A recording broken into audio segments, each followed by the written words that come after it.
everybody, and welcome to the Alex Cuesta Daily Show. I hope nobody missed me yesterday as I did not put a show out. I apologize. What really happened was, I'll tell you a quick story because there was a lot to get through tonight. But yesterday, recorded my Alex Cuesta Show podcast with David, and we had on a special guest in Hack, Mr. Hack No Cap, recording artist. And we got into a really, really good discussion on the show, like really good. It's a long episode. It's a really good episode. I enjoyed it. And then we talked a lot after. And then I was just too fucking tired to do the show because the article that I had picked out was a long article about Joe Biden giving the okay for other federal agencies to look into more things about CBDCs, central bank digital currencies. And America's on their way to getting one. I think the article was from Fox Business. I don't have the exact article in front of me, but what I want to say is go research that and see what happened there. Go just look up Joe Biden executive order CBDCs. And it's scary because they're going forward. And we've talked about CBDCs on here before and their dangers of what they are. And I'm not going to go over it again here because, again, like I said, I have a lot to do. So before we go any further, please like, share, follow, subscribe, rate 5 stars on Spotify and iTunes, and spread this word of mouth. Let everybody know you love the show. And socials, go search the Alex Cuesta Show anywhere you can find social media. And before we forget, today is Thursday, March 10th, 2022. We're going to go into the Biden COVID tracker. We're going to do it quickly. And then I'm going to jump into the topic because the topic is long. The topic is really important, and it's actually just something that's been annoying me. So I'm going to rant about it. There's no article today. It's going to be a Alex Cuesta rant. So I hope everybody enjoys that. But let's go. Biden COVID tracker. When I last spoke to everybody on Tuesday, we were at 79,271,466 cases and 959,578 deaths. We were trending in a good direction then. As of today, 79,332,220 cases. That's an increase in 60,754. And deaths were at 963,307, increase in 3,729 deaths. The 3-day average, or 2-day average, I should say, 2-day average for cases is at 30,377, a little bit more normal from what we were seeing before. It's a definite uptick. I don't want to say that it's another quote unquote outbreak, but it's an uptick, certainly an uptick. And the deaths, the average was around 1,865, which is a little bit higher than what we previously saw, but that's still in a non-acceptable range, but a better range than we've seen at the peak. So I still think we're on a downward trend here. I'm going to look into it some more tomorrow, see where the trends are. But again, holding Joe Biden accountable. He's now responsible he's going to be responsible for almost 600,000 deaths coming up pretty soon. He's at 963,000. He's going to have 600,000 deaths on his ledger when we reach right around 10,000. So until they name this an endemic, we will continue to track him. We will continue to hold him responsible because the man with the plan failed to come through. And that's just the reality of it. Joe Biden failed on COVID, just like he is failing on everything else, especially the topic that we are going to talk about tonight. What I have seen on social media has been starting to piss me off. And it's tempted me to do the whole dumb thing where I write a big, long diatribe and a few people see it. I get a few likes and it's like, oh, great. He said something, and then whatever, maybe start a dumb Facebook fight. Instead, I saved that topic for my podcast because this is what I do, talk politics. So that's what I'm going to do. And what I was seeing a lot is we know right now that gas prices, heating prices for our houses, basically fossil fuel prices in general, have all skyrocketed. And people are starting to complain, especially about the gas pipe. We went up over by me here in Poughkeepsie, New York. I'm right around $4.50 a gallon. That's huge. That's insane. That's insane. Considering we were right around $2 a gallon not too long ago. It is really not that long ago we were near $2 a gallon. But now we're looking and we're right around $4.50. It's going to continue to go up. And people are bitching about it on social media, which is their right to do. But then you have the people that respond and will respond with the most condescending and stupid shit to say, about, oh, you shouldn't be complaining about the price of gas. And we're going to go over their reasons and suggestions. A lot of them are just being fucking snooty. And the reason is because most of the people complaining are upper middle class, college educated people. They're the people that have good jobs.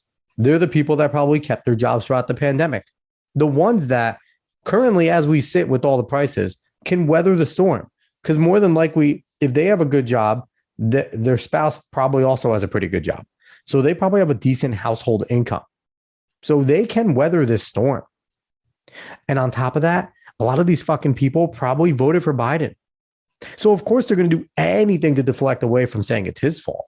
They can never admit that. So, instead, they're taking it on their fellow Americans and saying, well, stop bitching, stop your complaining. But what gets better is some of these people decide to make suggestions. It's a beautiful thing because, they're so privileged. They can weather it. They're so tough. They saved their money and have their good jobs. And now we're going to tell you what you should do instead of complaining. So let's go over some of their suggestions here, shall we? One of my favorites here is travel less. Yeah, travel less. Don't go out. Don't do shit. Go back into lockdown. You might as well just go back into lockdown. Don't travel because, if you think the gas prices are so high, which they are, just, don't travel. Travel less. Another one that I love, get a better job. If you're angry, go make more money. It's so simple. Just go get a better job, right? Just go do that. Another one, and this is being peddled by the administration too, switch to an electric or hybrid car. Get rid of that gas clunker. You are hurting the environment and you could be helping it by getting a hybrid and electric. And I'm going to go over a little more on all these little topics here. So I'm just giving you the synopsis here. Ride a bike or exercise instead to get to work and such. That's a legitimate suggestion. People are actually saying that. Take public transportation. That's always a big one. Same people saying this, so the fucking people are like, we need bullet trains everywhere. Let's just get bullet trains. You see Japan, you see China, get their bullet trains. That's the same people. Take public transportation. Again, stupid fucking people. Another one that they all kind of jump in with is, this is a small price to pay to defend democracy. Defend democracy. These people, the same ones that say are talking about democracy, if they have the balls to talk about defending democracy. And lastly, another fan favorite here, because, people just love to play on the emotions. The people of Ukraine have it worse. So who are you to complain? Look at the poor people of Ukraine in war-torn Ukraine right now, because evil Putin invaded them, and the brave and valiant West needs to come to their aid. So if we have to pay a little more in gas in order to put a stop to Putin and really stick it to Russia, that's okay. Let's do it. It's the American and patriotic thing to do. So let's go over all this. So like I said, most likely these people that are saying this fucking shit are upper middle class, college educated people, more than likely. I don't know all their backgrounds. I don't know the background of everybody saying it, but more than likely that's your demographic, especially they're the snooty ones that are willing to give everybody fucking advice. Not saying I don't give advice on here. I do, but I don't think I do it and come at it from an elitist standpoint. They come at it from, well, stop being a fucking peon. Stop. Are you stupid? Do you not have any sense? This is the sensible thing. Listen to us. And another reason why people like this have no problem giving you this type of advice, like I said, they can afford things right now still. They're still in a pretty good situation. So even as they see the prices increase, they're going to do what they have to do in order to set themselves up. They're going to make a big trip to BJ's or Costco or Sam's Club and load up on a ton of shit.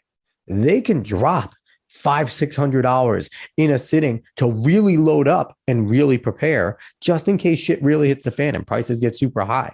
They probably have an extra fridge or an extra ice box in their house where they can throw a bunch of meat, a bunch of chicken, a bunch of whatever, anything frozen to keep it fresh.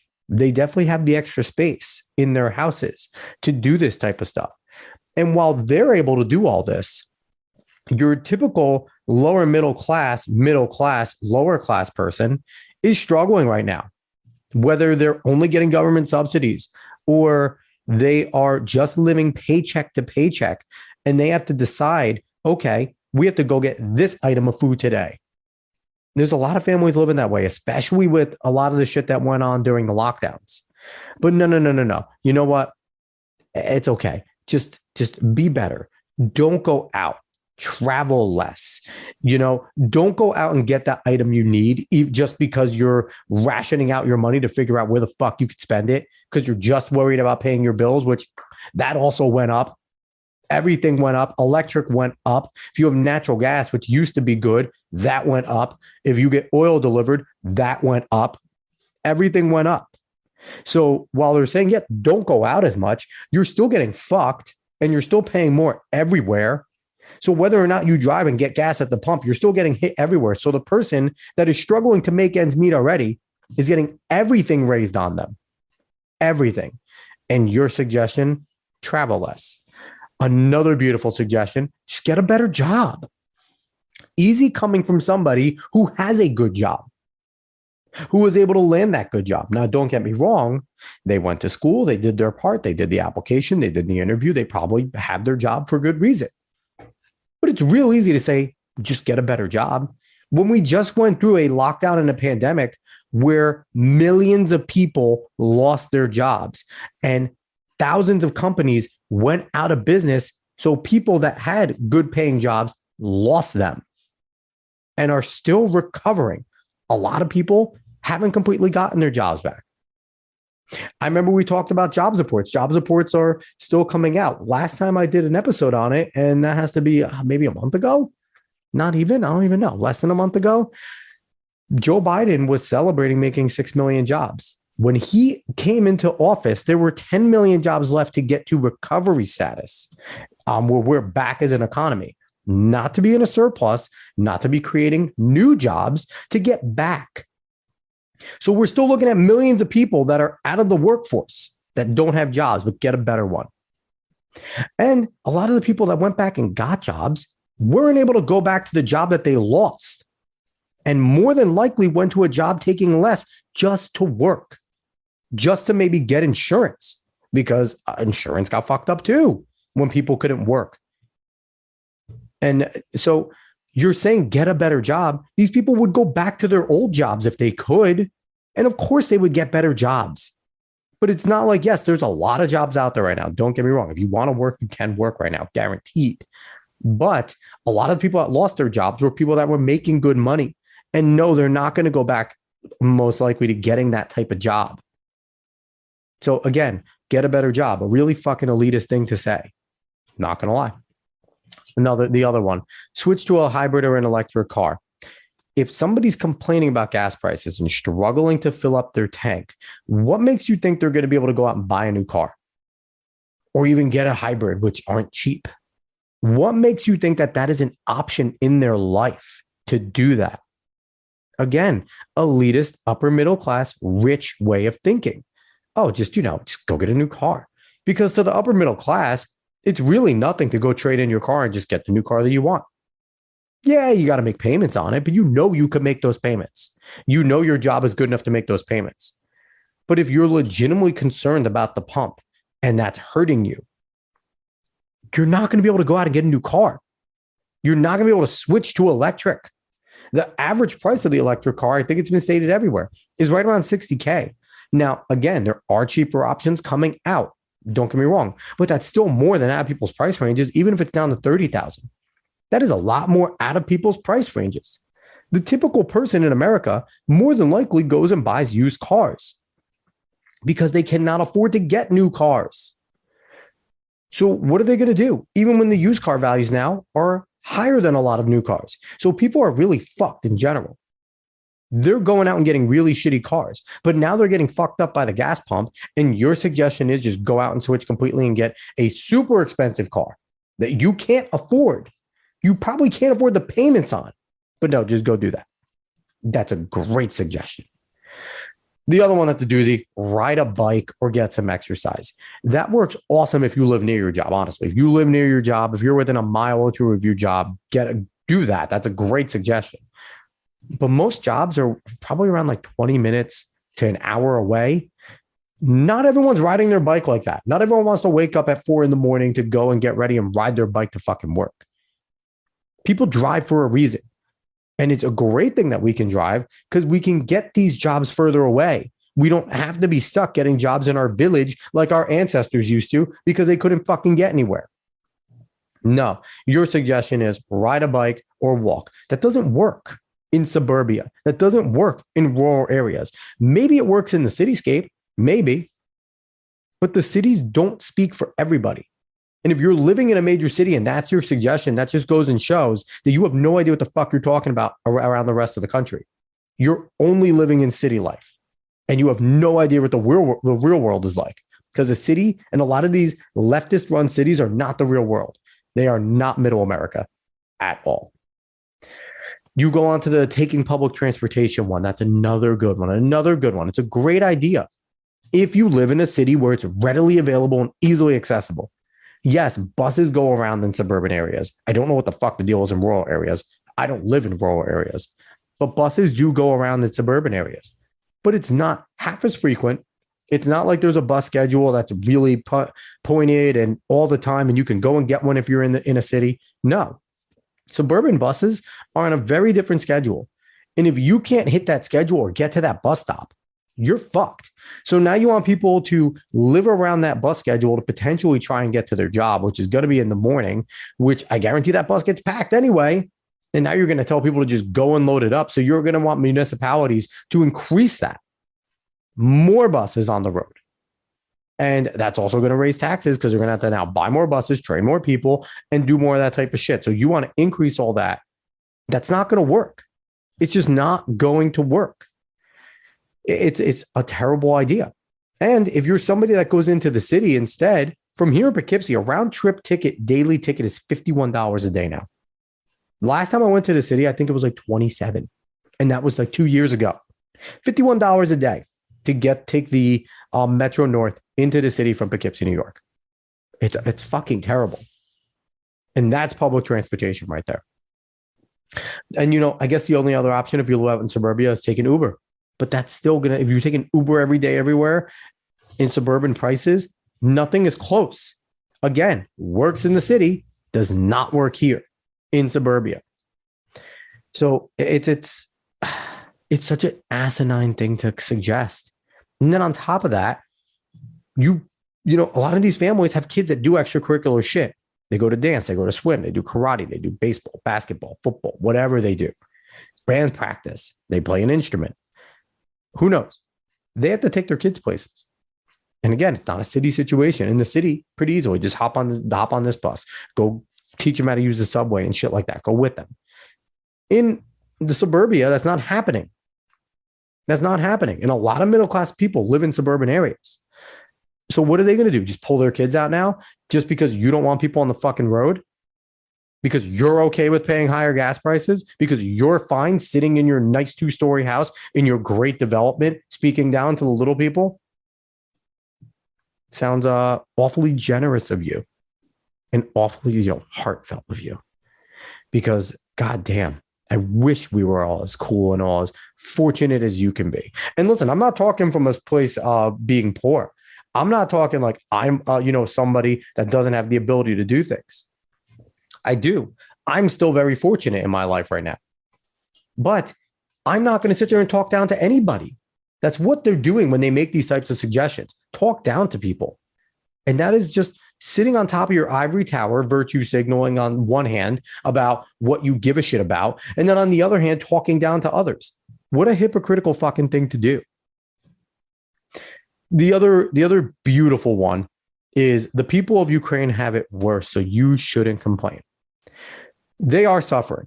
It is a tragedy what is going on in Ukraine. Vladimir Putin is wrong. Russia is wrong for going in and invading another sovereign nation. I've talked about this. I believe that we should be on Ukraine's side. As much as the West instigated this, since we did instigate this, it is our job to help get Ukraine out of it. I believe that. But we could be doing things here to mitigate that. And we're not.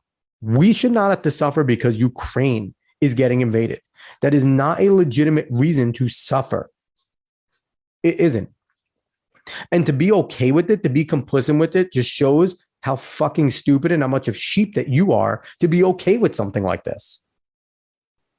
Like, why shouldn't we get to complain because others have it worse? I don't know if people that are saying this realize this, but there was shit going on before Ukraine. Fucked up stuff. People were suffering all around the world all the time. There are little kids being sex trafficked, women being sex trafficked. There are places in Africa. I forget the Aramo. One of my buddies always puts up something about, and I really meant to look into it. I need to.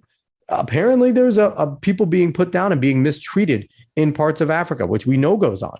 There's the Uyghurs in China being persecuted. Where are you all those times? Where are you all of those times? You should be okay. If your standard is because somebody else is suffering and it's okay to suffer, we should feel bad because somebody else is suffering and it's okay. That's fine. You should deal with it. If that's your logic because of what's going on in Ukraine, then take that logic all the time. And that's such a stupid fucking logic. And the thing is, these people are opportunists and they're dumb sheep on top of that. But they're mostly opportunists. They're using a tragedy to push their bullshit. They're using a tragedy to push their bullshit. Do you want to know why? Because the people that they read, the people that they listen to on TV and radio and podcasts are all doing the same thing. And they use emotion and bleeding heart techniques. Now, a lot of these people pushing this stuff, the thing about Ukraine is quite literally from an emotional part. But that's also why they're wrong, because they don't think logically. This is all emotion. And it's trying to shame you into feeling a certain way because you're struggling to maintain your way of life. Well, fuck you.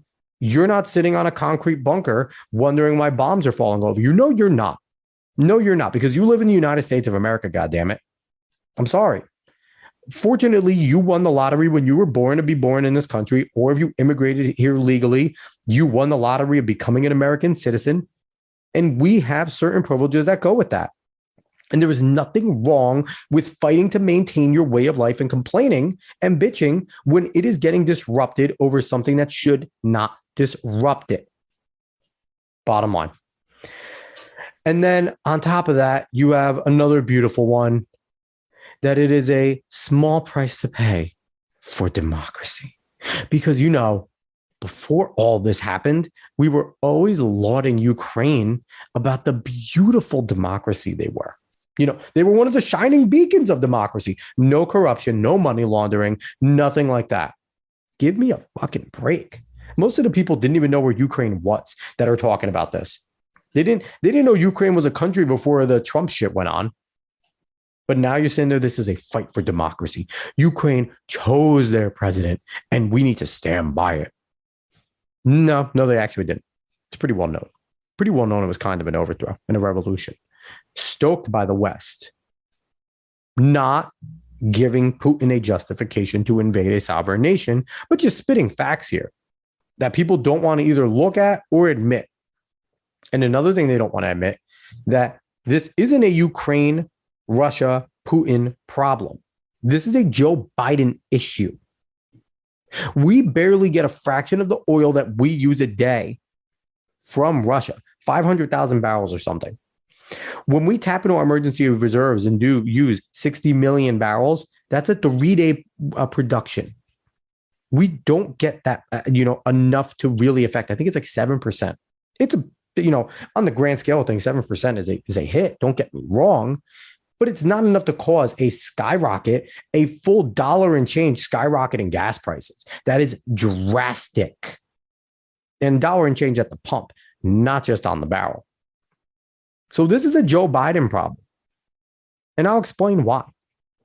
So one of the things you hear from a lot of people that are against Biden and want, him to take more action is he shut down the Keystone Pipeline and he stopped new fracking and horizontal drilling on federal land. He did that on his first day in office. And you have the left going, well, Keystone, it wasn't even done, but also, it wasn't completed. And on top of that, it's Canadian oil. We're not even producing it. And they could still frack. They're still fracking. We're producing record numbers, and there's 9,000 contracts open. You will hear all of that come out.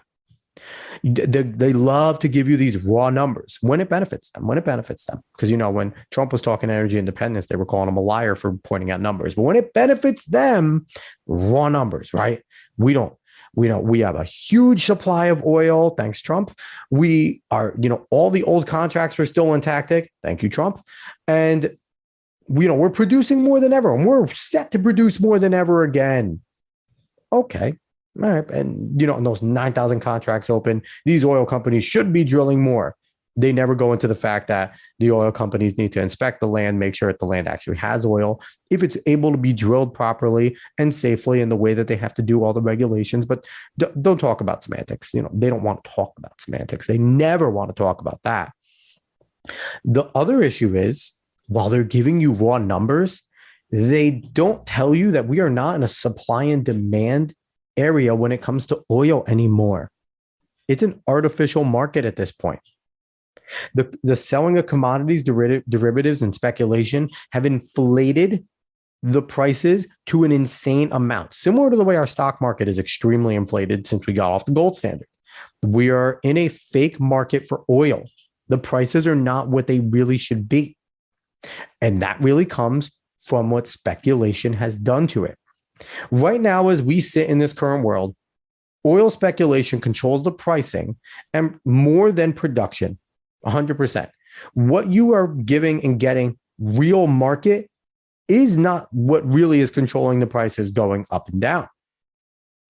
So when Biden says no more new oil, no more new drilling on federal lands, and we're going to stop the Canadian flow of heavier flow of oil into the country, speculators look at that and look at it as a negative. So what do? They say, hey, that's going to increase some scarcity. So we're going to knock the price up a little bit because we think it's going to go higher. So they buy future derivatives, a lot of them. And a lot of the time, and as they buy more, that drives the prices up. That's a basic way. I'm not going into detail about how speculation works, but this is just your basic understanding. Look up oil speculation more if you want to. There's plenty of websites that explain how it works. But these speculators, if you're just doing regular speculation, taking a quick bet, not buying a lot, it's not going to drive up the price. But when you're a major player that can buy a lot of futures and derivatives while speculating, that does a huge difference. And it's happened. Enron was the famous example of it. There was a commission meant to stop this type of speculation from creating an artificial market. They were weak. They were stripped of power over and over again. And then Enron created a workaround to them, which is what currently a lot of people use. They don't exchange on the New York Mercantile Exchange. They don't do it legally. So you're getting a lot of off-book stuff, and the speculation drives price, whether it's over or under speculation. And with Joe Biden shutting us down and making us not have any new drilling, yes, we're still drilling, but no new drilling, and a lesser flow of, not a lesser, but we're not getting an increased flow into America from Canada. The speculation made prices start to rise gradually already since January 20th, 2021. They have been steadily rising, and the numbers prove it. There's charts everywhere. Go look up how it's been rising. Now, the war certainly had an effect on increasing. It did. It did have an impact on increasing. Now, it's not necessarily because of us and what we did. It has a lot to do with Europe, because the global barrel went up because Europe uses a ton of Russian oil. But we could be mitigating that, and we could be fighting back that number if Joe Biden just did his fucking job. Before he came in office, we were a net exporter of oil, and the speculators were positive on that. They were bullish on that, the fact that we were net exporters, and we were continuing to drill and using more resources and starting to help supply Europe and cut into Russian oil a little bit. That was good because we are a trusted nation. We are a good nation in terms of how our products work around the world. The prices right now are out of whack simply because Biden has put a stop to all this. He could really cut down prices tomorrow if he just announced that we're going to continue working on the Keystone Pipeline in the near future. And we are going to start granting new permits on federal land for fracking and horizontal drilling. That is huge. They wouldn't have to start it. That doesn't mean that we'd have to see immediate production of oil coming in. Just the announcements would cause speculators to buy futures differently. It would lower the price drastically. Simply because we'd be getting back in the game, and speculators will look positively on that. They'll say, hey, they're adding this much flow, therefore prices can come down because there's going to be this much more coming in. We're getting more and more. So we're going to see that the prices can go down. The speculation will go down. And on top of that, oil companies, when they get more of these grants, will have more capital spent. Now, why is that important? Because these companies were also hit by the shutdowns and the lockdowns. They also lost personnel. They also lost things. And I know people will say, well, we don't care about the big oil companies. They should go down. Let them get into their, use their record profits and blah, blah, blah. These fucking class warfare Marxists will say this dumb type of shit. And they know for a fact that that's just bad business not to do that. You don't do that. You don't dip into your profits. What you do is you use a system that continues to make you profits. And that is getting these new grants, getting these new capital, being able to rehire workers to go work these areas. And because you need people to test these areas, and they don't have these personnel to go and do this type of stuff. So you'll need to hire more of them. And you're not going to hire more if you're stagnant in your creation of your product. That's just basic shit. So Biden could be doing a lot. He could. But the issue is, this isn't a part of his plan. He's actually happy that we are being hit like this. He doesn't mind inflicting some pain on middle America. He really doesn't. Because there's an ultimate goal there. He is not necessarily leading this charge. Yes, he doesn't want fossil fuel production, along with a lot of people on the left. They don't. They want that to limit. But that's not by their direction. You've heard me talk about the World Economic Forum before. You've heard me talk about Klaus Schwab before. There is a green agenda coming out of them. The Green New Deal is a lot of their talking points from the World Economic Forum. There is a green agenda coming out of there. They're the ones that made the deadline of 2030. That we saw the Paris Peace Climate Accord saying 2030 was the number. Where did that year come from? World Economic Forum. So they're the ones that have set the global initiative about the green agenda. And Biden is happy to follow through with it. They don't want oil prices to go down, fossil fuels to go down. They use this opportunity to push renewable resources. That is their main goal. And you see it. You see it, politicians and leftist media alike saying, hey, this is the time to make a strong push for renewables. Now that we see that dirty and evil oil and gas are really skyrocketing in prices, and look at how bad they are, and these greedy companies won't bring their prices down, we should really push into renewables. You see that everywhere now. This was a planned thing, everybody. Not necessarily the war happening, but with just using this crisis to now push their agenda is not a coincidence. And the fact that there's people in lockstep now saying it, they don't mind if middle America, lower class, middle class, and eventually upper middle class, you're going to get it too. You're the one sitting there going, stop complaining. You're going to be complaining in a few months. It's factual. You will be complaining in a few months, because if you're not one of the chosen elite, you will become the lower class. That's just how this type of shit works. They want a two-party. They don't want a two-class system. They don't like middle class. The elitists do not like the middle class. That is just, you are wannabes. You're getting in the way. And this is what they want. They're telling you to stop complaining because even these upper middle class people that believe in this bullshit want to get fossil fuels priced out of the market. They want people to turn on them because they're so expensive. They want people to sit there and all of a sudden go, okay, I will bankrupt myself to get a fucking electric car. I will really put myself out to go for that solar technology. I will do all this type of stuff, whether or not they can actually afford it and whether or not the tech is actually ready. That's what they want. They're okay with you hurting. Like I said, Joe Biden could put an end to this. He can put an end to this. He can, it might not go down to $2 again.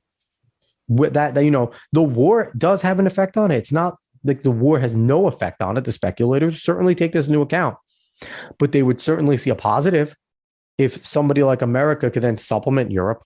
Well, if we become net exporters again, if we could really start to supplement Europe and say, hey, we can't give you the whatever it was, 40 something percent of oil that Russia was providing you with, but we can certainly get up to about 10% and maybe start to gradually increase from there. And we can just pump and go. That could be a thing, but it's not, because Joe Biden doesn't want it. Instead, what did he do? Tried to make phone calls to Saudi Arabia and United Arab Emirates to ask them to turn their spigots up and up their production to kind of help his ass, to make it look like he's trying to do something. They fucking ignored him. They didn't pick up their phones. They don't care. They have the power over him right now, and they know it. What's his next step? What's his next brilliant plan? Let's turn to Venezuela and the Maduro regime. Likely partners there, because Biden loves what Maduro's done with the place. They're democratic socialists down there, just throwing that out there. But turning to them, they're going to ease their some sanctions on Venezuela to buy oil, dirty oil from Venezuela. It's not clean oil. It's not very good refined oil, shit oil and natural gas from them, to ease sanctions. Now, this is a regime that nationalized their oil companies. So it is going directly to the government and to the Maduro arms. And by the way, America has not recognized Maduro as the rightful leader and the rightful regime there. So we're going to be doing deals with a leader that we haven't acknowledged in a country that has destroyed its own economy, destroyed its own people, and now so many people there are so fucking poor when they were once a booming capitalist society. They are now a very socialist, Marxist, wokeist, communist, whatever ist you want to fucking choose is what they are down there. And their people are suffering mightily. And this is the country that Joe Biden wants to do work with and do deals with to try and ease prices here and enrich them a little more. Let that sink in. Let that sink in.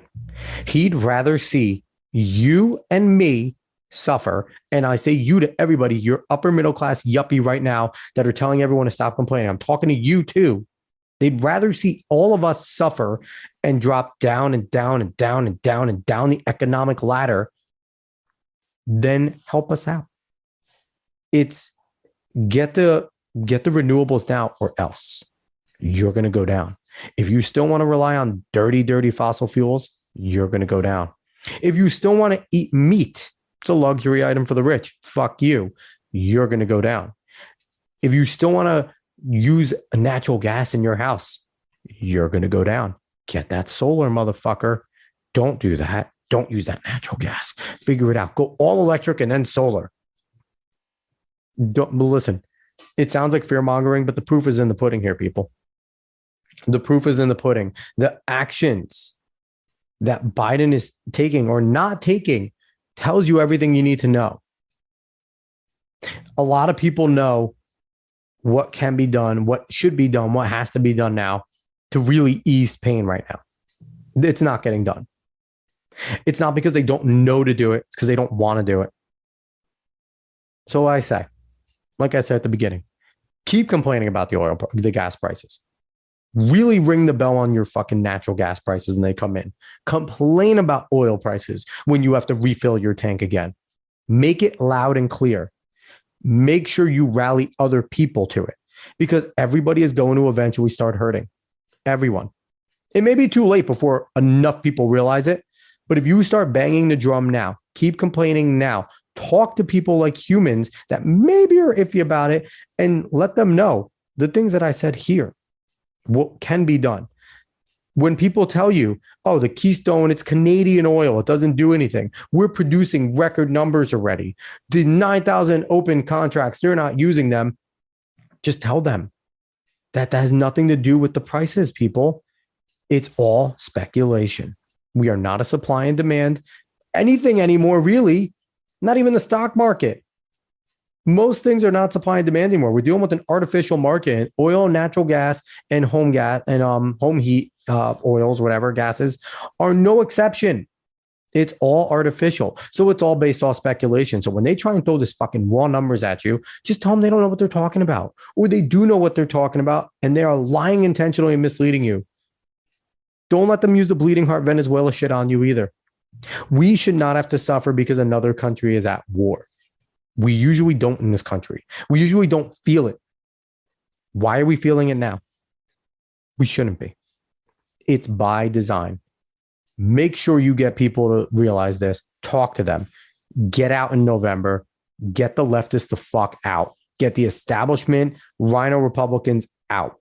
Get some populists in there. Get some libertarians in there and win this back. And please, if you have enough time to complain and write a diatribe on Facebook, write to your senator, write to your congressman, start working campaigns, do these types of things, make a difference and make the change yourself. If you have the time to fucking complain on Facebook, put the time to do things elsewhere. Again, say it loud, say it proud, complain. We're Americans. We are in the right to do it. Do it up. No more fucking high gas prices. All right, everyone. Thanks for listening. Like, share, follow, subscribe, rate us 5 stars on Spotify and iTunes. Spread this word of mouth. The Alex Cuesta Show. Search that anywhere you can find social media. Hopefully, I'll be back tomorrow. I'll see everybody. Thanks for listening, y'all.